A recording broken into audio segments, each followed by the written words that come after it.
Hello everyone, सबैलाई स्वागत छ मेरो युट्युब च्यानलमा।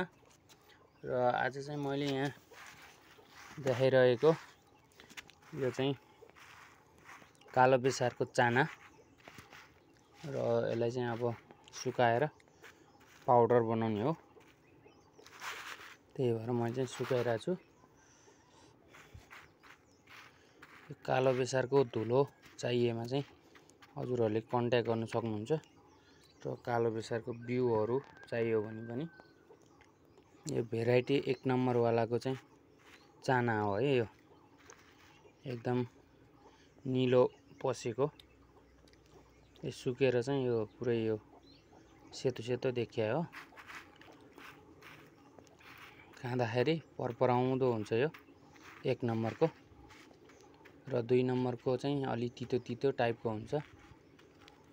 1 नम्बरको चाहिँ यो परपराउँदो हुन्छ।